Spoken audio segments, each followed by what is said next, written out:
திருவாரூருக்கு வருகை தந்த முதலமைச்சர் மு.க.ஸ்டாலின் பவித்ரமாணிக்கம் கடைத்தெருவிலிருந்து துர்காலயா சாலை தெற்கு வீதி, பனகல் சாலை மற்றும் பழைய பேருந்து நிலையம் வரை ரோட் ஷோவில் பங்கேற்று மக்களை சந்தித்து வருகிறார். அந்த நேரலையை பார்த்துக் கொண்டிருக்கிறோம். இது தொடர்பான கூடுதல் விவரங்களோடு நமது செய்தியாளர் நேசராஜன் இணைப்பில் இருக்கிறார். நேசராஜன், வணக்கம். முதலமைச்சர் மு.க.ஸ்டாலின் திருவாரூரில் சுற்றுப்பயணம் மேற்கொண்டு வருகிறார். தொடர்ந்து அவருடைய நிகழ்ச்சி நிரல் என்ன? தற்போது அவரோடு யாரெல்லாம் இருக்கிறார்கள்?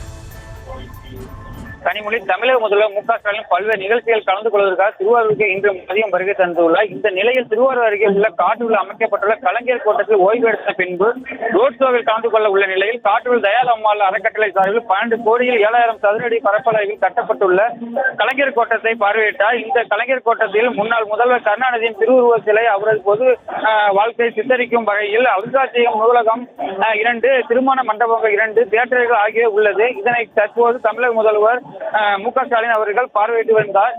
மேலும் அதனைத் தொடர்ந்து பவித்ரமாணிக்கம் ரோட் ஷோவில் கலந்து கொண்டு பொதுமக்களை சந்தித்து கொண்டிருக்கிறார். பொதுமக்கள் உற்சாகம் தமிழக முதல்வர் வரவேற்று வருகின்றனர்.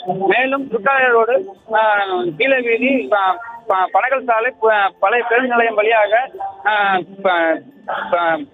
திருவாரூர் பைபாஸ் சாலையில் அமைந்துள்ள கலைஞர் முழு உருவ சிலையை திறந்து வைக்கிறார். கனிமொழி.